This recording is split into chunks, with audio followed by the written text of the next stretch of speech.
pour les dames, mais ce n'est pas, on a déjà parlé de menstruation. Bon, les hommes maintenant s'y intéressent. Pour la peau? Non, pas spécialement pour la peau. Non, pas pour les cheveux. Je n'ai pas vu de recette pour les cheveux, mais ça va être utilisé pour l'augmentation de pour laver, pour rendre diurétique, comme on dit, pour éliminer le surplus de graisse que l'on peut avoir. Et dilution aussi pour la fonction rénale. Les gens qui ont du mal, on va pouvoir boire pour pouvoir nettoyer, pour pouvoir éliminer toutes les toxines et les déchets. Avec tout simplement 1 litre de décoction. Aussi pareil, et de 30 grammes de feuilles. On va consommer ça dans la journée et ça favorise l'élimination du surplus d'eau. Vous savez, des fois, les gens font de la rétention d'eau et on a tendance à gonfler. On a l'impression d'être comme un petit michel. On gonfle. Pas forcément parce qu'on a du poids, mais l'élimination ne se fait pas correctement. Alors, accompagné de tout cela, on fait une petite marche, c'est extraordinaire. On devient bionisme, ça devient intéressant. Pour les hommes aussi, les parties qui sont bien chargées, qu'on a du mal, eh bien, on peut s'y donner à cœur. C'est du naturel, il n'y a pas de chimique, en fait, dedans qui va venir contrecarrer avec quelque autre traitement que nous aurions. Et puis, on va aussi les utiliser. Alors, on l'a dit, la sœur vous a révélé tout à l'heure, on pouvait les utiliser pour les rhumatismes articulaires. Ça, c'est le gros bobo de tout le monde au quotidien. On va pouvoir l'utiliser pour les rhumatismes articulaires. Pareil, on dit en prévention. Il vaut mieux prévenir que guérir. Donc là, on va utiliser quotidiennement avec soit le fruit. Là, le fruit intervient, mais il faudrait qu'il soit vert. Alors, je mets un petit bémol sur le fruit lui-même vert, mais je vois déjà les grimaces, pas forcément très bon. Mais il faut faire très attention parce qu'il y a une note qui dit que le pollen qui vient s'ajouter, la matière, vous savez, dans l'air est pollué, ça va venir toxifier le fruit, et à ce moment-là, même si on le lave, la consommation du fruit vert comme ça peut développer, ça peut faire tout à fait l'effet inverse au niveau de l'organisme en lui-même. D'où l'intérêt de toujours penser soit à la décoction ou éventuellement à l'infusion ou au thé. Tout simplement, c'est beaucoup plus simple. Voilà, et puis on a déjà parlé de l'herpès. Donc je crois qu'on a quand même pas mal de choses pour des feuilles qu'on ignore et qu'on trouve salissantes dans notre jardin. Vous ne trouvez pas? C'est quand même pas mal, hein? Vous voyez tout ce que Dieu a mis à notre disposition. Et dites-moi, vous savez d'où vient le manguier? Il a toujours été en Martinique, il a toujours été sur Martinique. Dites-moi plus, je dis non, j'entends les gens dire non, ça vient d'où? Du Mont Désert? Je n'ai pas vu ça. Oh là là, mais il faudrait que tu le donnes ta source, parce que là, ça devient de plus en plus riche. Donc, du coup, ce n'est pas du Mont Désert. Alors, j'ai entendu quoi? De l'Amérique du Sud. De la Réunion aussi. Le premier détournement, on dira ça, du manguier, parce qu'ils ont été dérobés.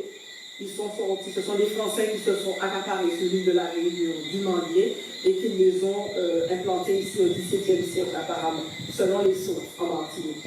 Et c'est un arbre qui est utilisé dans toute la Caraïbe maintenant, parce qu'on pense toujours plus aux fruits, mais je pense qu'à partir d'aujourd'hui, on fera attention aux fruits. Et l'avantage que nous avons, c'est de dire, mais c'est pas un blanc vert en Italie, on ne peut pas faire salade, on ne peut pas faire décoction, quel que soit le manguier, il possède, on peut avoir toutes ces vertus, quelle que soit la feuille du manguier. Alors, mon moment était intéressant pour les feuilles de manguier. Je ne suis pas tardée sur le fruit. Ma soeur, Oui. vous ne pouvez pas me dire un problème à la maison parce que j'ai un petit manguier. J'ai la coupée. Je n'ai pas coupé, mais je pense que madame risque J'ai l'intention fermement de vous couper, parce qu'en fait, tous les fruits de chez nous vont y passer. J'ai l'intention de faire une étude spéciale sur le corosol. Juste comme ça, j'ai envie du corosol. On va parler du corosol. On va parler du nombre de feuilles qu'on peut utiliser. Je t'écoute. Comme je suis très fort dans ce truc-là, je veux savoir qu'il y a des différences entre une décoction et... C'est la question que j'allais poser. Quelle est la différence? Je crois que j'ai des experts ici. Quelle différence y a-t-il entre la décoction et l'infusion? Alors, tout le monde en même temps. Je veux un expert qui me donne la bonne définition. Tout je vais le faire mieux d'un côté. Ah, mais ça va nous donner. Je sais qu'il pour la décoction, il faut faire bouillir. Et en infusion, il faut faire bouillir. Et lorsqu'on verse, Ça fait l'amalgame. Je ne laisse pas c'est le continuer. contraire. Je laisse la sœur Burgos s'exprimer parce qu'elle connaît mieux que toi, l'expert. La décoction, il faut faire bouillir et l'infusion, on verse au tiers l'eau chaude. Pour un expert qui n'est pas expert, ça tombe un peu juste. Hein. Mais tu sais, on apprend toujours. C'est pour ça que je dis qu'il n'y a pas d'expert. On a chacun un échange particulier à faire et chaque jour on apprend de plus en plus. N'est-ce pas? Donc on a vu l'historique, on a vu tous les bienfaits, toutes les différentes. Comment? Ah, la sœur Burgos, je suis sollicitée pour répéter en fait la définition que tu as donnée de la décoction et de l'infusion. La décoction, on fait bouillir l'eau, on fait la plante bouillir dans l'eau à la décoction. Et l'infusion, on fait bouillir l'eau et on verse la plante. Alors, j'aimerais juste apporter une petite précision pour vous dire qu'à l'époque, dans les anciennes années, la décoction était plus utilisée pour les matières rigides, c'est-à-dire l'écorce, les écorces, les graines. Parce qu'en fait, l'objectif, c'est de retirer véritablement la substance nutritive du corps dur que la feuille. Mais il s'avère qu'avec les années, de plus en plus aux Antilles, on utilise la décoction pour les feuilles. Voilà. Donc, je dis décoction, c'est pas un pot-au-feu, hein. Je viens dire une décoction, je ne dis pas de pot-au-feu. Parce que plus on fait bouillir, plus la vapeur, ça va s'évaporer. Je vois déjà certains qui disent, on ne fait pas un pot-au-feu, on fait vraiment une décoction pour avoir la substance nutritive de la feuille, tout simplement. Alors, je vous remercie de votre attention et je vais clôturer avec juste une petite pensée, toujours, que notre Seigneur nous donne dans sa parole. Les sources de la guérison. Les miracles du Christ nous font connaître la puissance qui opère constamment en faveur des hommes pour les soutenir et les guérir. Par des moyens naturels, jour après jour, heure après heure, instant après instant, Dieu nous maintient en vie. Amen. Amen. Nous fait croître et nous guérit. Lorsque nous sommes atteints par la maladie, une œuvre de guérison s'inaugure aussitôt. Les forces de la nature se mettent au travail pour rétablir la santé. Mais ce qui agit réellement, c'est la puissance de Dieu. Tout procède de lui. Lorsqu'un être humain retrouve la santé, c'est à lui qu'il le doit. La maladie, la douleur et la mort sont des œuvres d'une puissance adverse de Satan, qui est le destructeur. Dieu, lui, est le restaurateur. Les paroles adressées autrefois à Israël sont encore vraies aujourd'hui pour tous ceux qui retrouvent la santé du corps ou de l'âme. Je suis l'Éternel qui te guérit. Exode 15, verset 26. Ce que le Seigneur désire pour tout être humain est exprimé par l'apôtre Jean en ces termes. Bien-aimé, je souhaite que tu prospères à tout état et sois en bonne santé comme prospère l'état de ton âme. 3 Jean, verset 1. Sur ce, je vous souhaite un bon moment. On passe maintenant à la nourriture spirituelle. Que Dieu vous bénisse pour la suite de ce programme. Et à bientôt.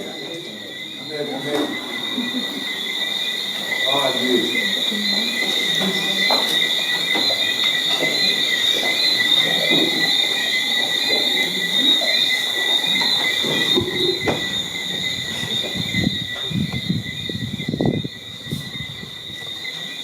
Nous allons nous tenir debout pour chanter notre chanteur.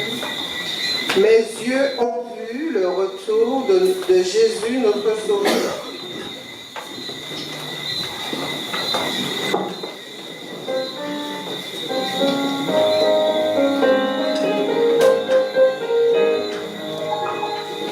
Mes yeux ont vu le retour de Jésus, notre Sauveur. Il apparaît sur la nuit en tout puissant triomphateur. Et toute l'armée céleste fait l'exclamation roi. Il revient en vainqueur. Gloire, gloire, alléluia. Gloire, gloire, alléluia. Gloire, alléluia.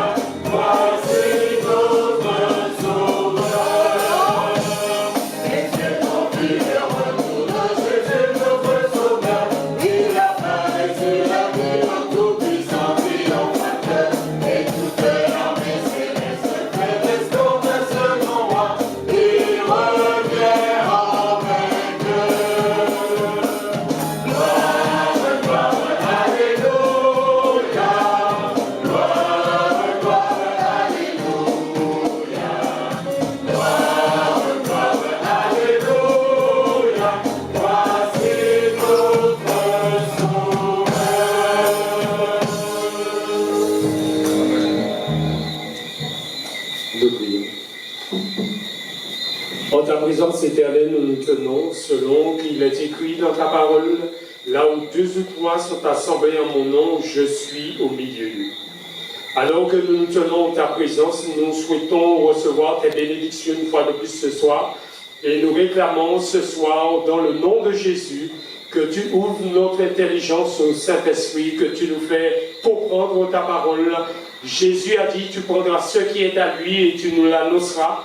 Nous voulons ce soir connaître davantage de son plan, de son amour pour nous, et nous te disons merci de ta présence au Saint-Esprit parmi nous. Que ton nom soit glorifié, Père, que ton nom soit glorifié, Jésus-Christ, et que le Saint-Esprit soit exalté ce soir une fois de plus. Nous te demandons toutes ces grâces au nom de Jésus-Christ. Amen. Amen. Bonsoir, chers amis. Ça va bien? Vous avez passé une bonne journée. Est-ce que le Seigneur a été bon vers vous? Oui. Dieu soit loué. C'est un Dieu de bonté, pas vrai? C'est un Dieu de miséricorde qui prend soin de nous, qui veille sur nous. Et encore ce soir, il nous a accordé le privilège d'être présent pour ce programme dont il nous a conviés ce soir.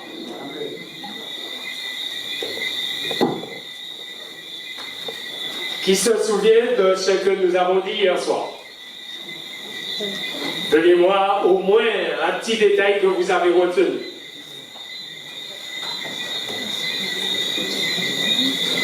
Famille, Dieu au secours de l'humanité. Famille, Dieu au secours de l'humanité. Ce qui nous a introduit dans un plan fait entre le Père, le Fils et le Saint-Esprit, et qui est pour notre salut. Dieu est grand, il est merveilleux, et à travers cela, nous avons dit hier soir que nous allons parcourir la Bible dans différents aspects auxquels que Dieu avait prévu un plan, et va nous aider à comprendre davantage concernant sa venue. Car le thème c'est Jésus revient, es-tu prêt? Jésus-Christ revient, es-tu prêt? Il est vrai que les événements aujourd'hui autour de nous semblent nous effrayer, semblent nous faire réfléchir. Dieu l'a permis parce qu'il voudrait que nous rentrons dans une prise de conscience avant qu'il ne soit trop tard. Il veut nous amener à une réflexion profonde avant qu'il ne soit trop tard. Et c'est pour cela qu'il y a certains événements sur la terre qu'il permet pour nous amener à cette réflexion. Mais il nous rassure dans Jean chapitre 14 en nous disant que votre cœur ne se trouble point. Croyez en Dieu et croyez en moi. Jésus nous invite à ne pas être troublés par les événements qui se produisent sur cette terre. Il nous invite à croire en lui, à lui faire confiance, parce qu'il détient la solution dans ses mains. Il détient la solution à tous les problèmes et à toutes les circonstances parce qu'il est Dieu. Nous disons qu'il est omniprésent, ce qui veut dire qu'il est présent dans toutes les générations. Il est présent dans tous les temps parce qu'il est Dieu. C'est pour cela aujourd'hui nous pouvons garder cette assurance parce que Dieu est Dieu. Ce soir, nous poursuivons notre réflexion Famille Dieu au secours de l'humanité. Le Père, le Fils et le Saint-Esprit s'est mis d'accord sur un plan qui comprend plusieurs plans. Qu'est-ce que j'ai dit? Un plan qui comprend plusieurs plans. Ok. Alors, je vais dire ça avec des mots que vous êtes encore plus habitués. Est-ce que vous connaissez un puzzle? Le plan de Dieu est un puzzle. Il comprend plusieurs parties, mais quand on les met tous en place, nous comprenons le grand plan de la rédemption. Donc ce puzzle, nous allons naviguer dedans pour comprendre le grand plan de la rédemption et comprendre que Jésus-Christ revient bientôt, car le plan s'achève. Es-tu prêt? Dans le livre de Amos, au chapitre 3, le livre de Amos, au chapitre 3,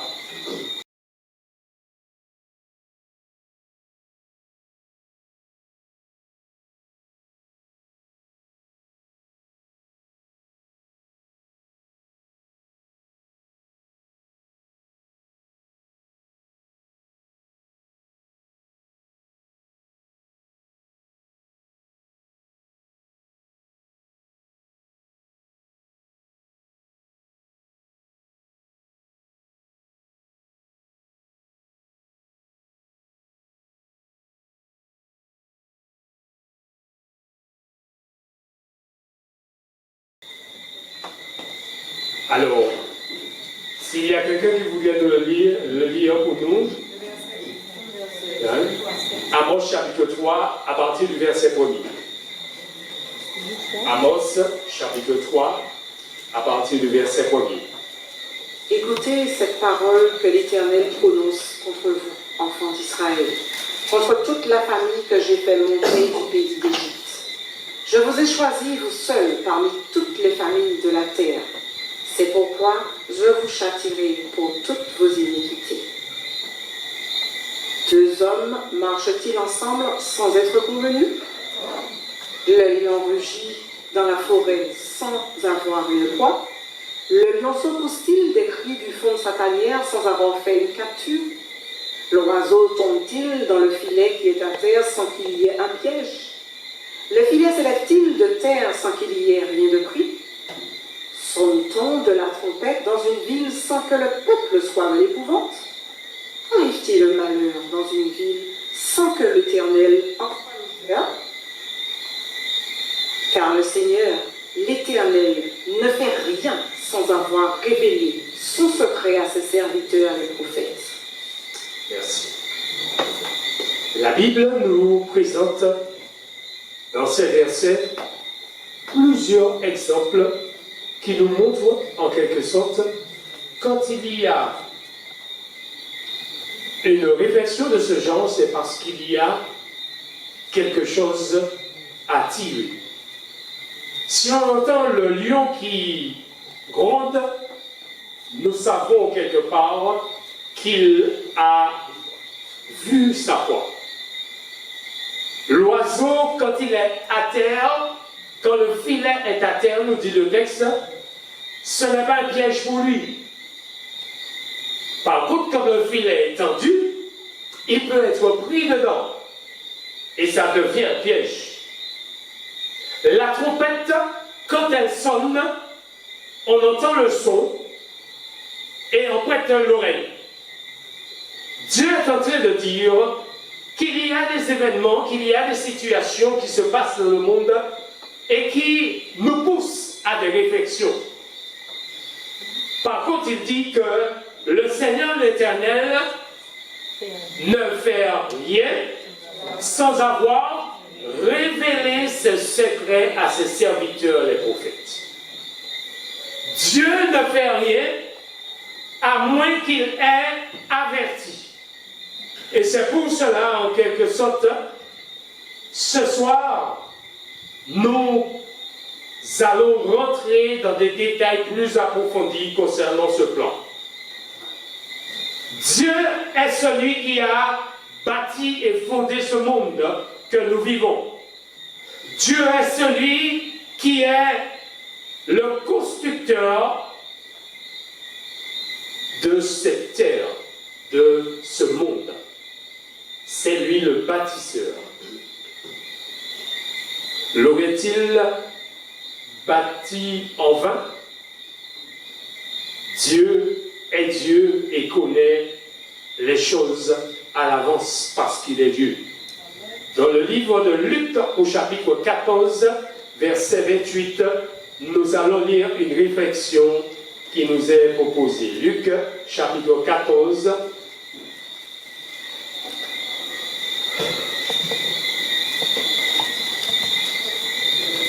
à partir du verset 28.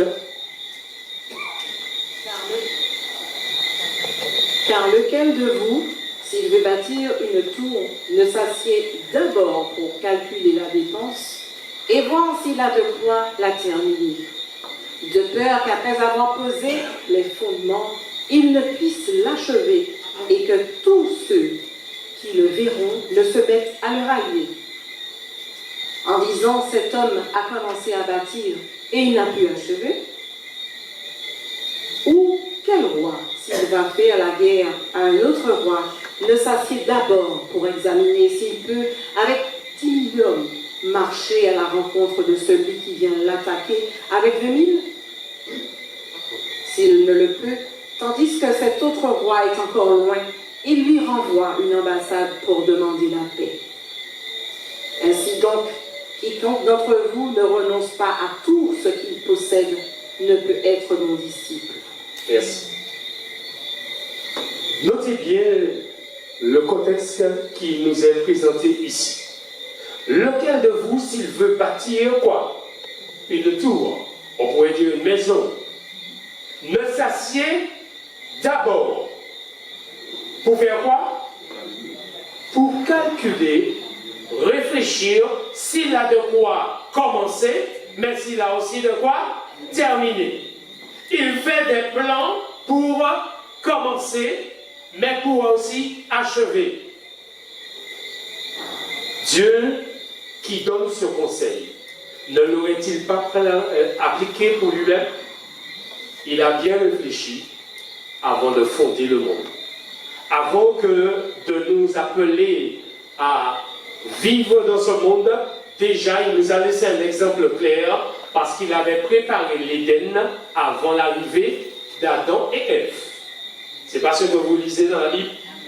L'Éden était préparé avant que Adam et Ève arrivent.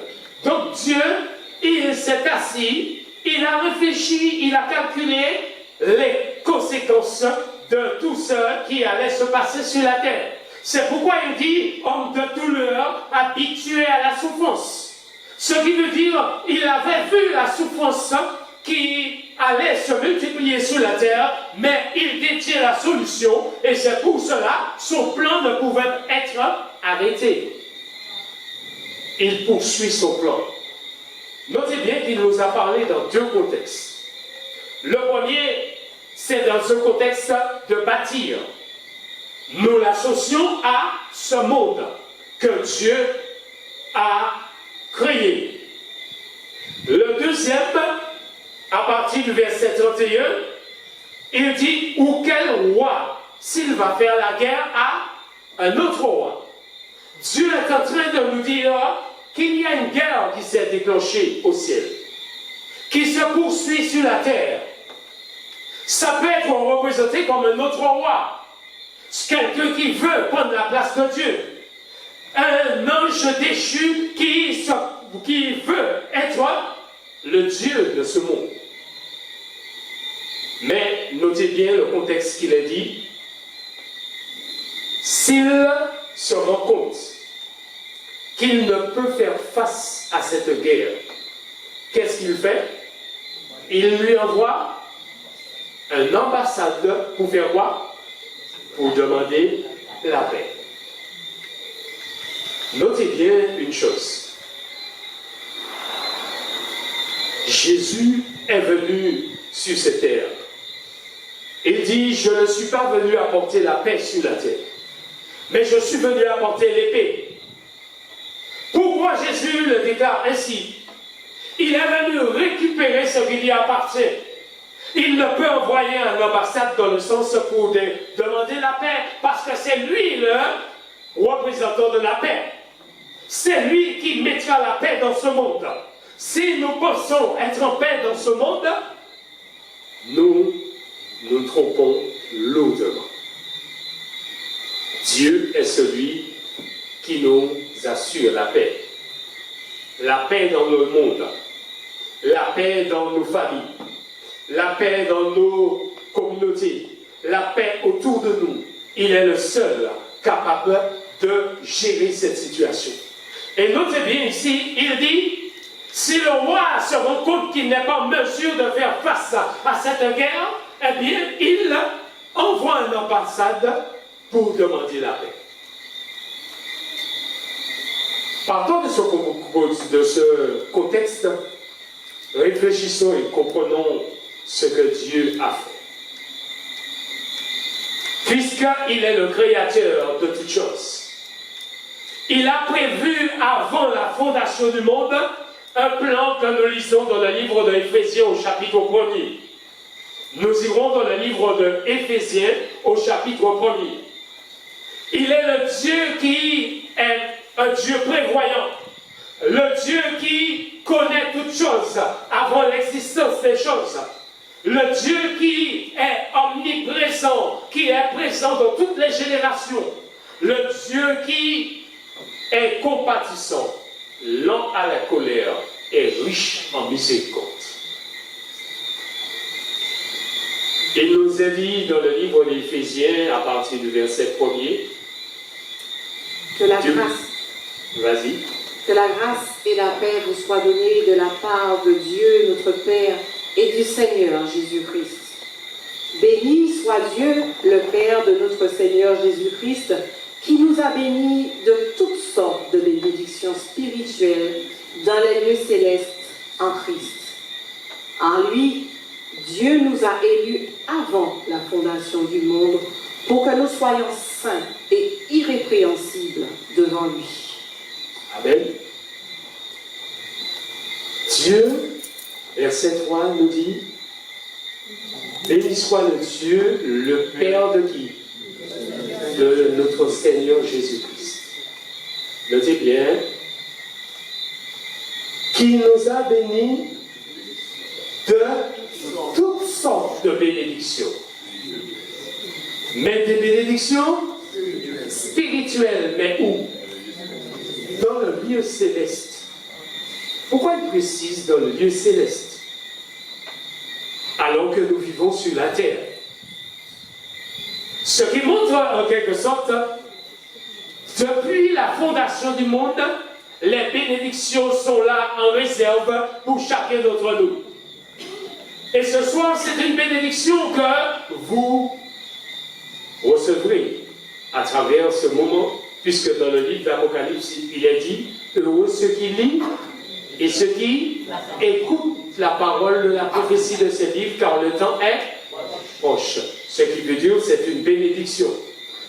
En lui, Dieu nous a élus, verset 4, avant la fondation du monde.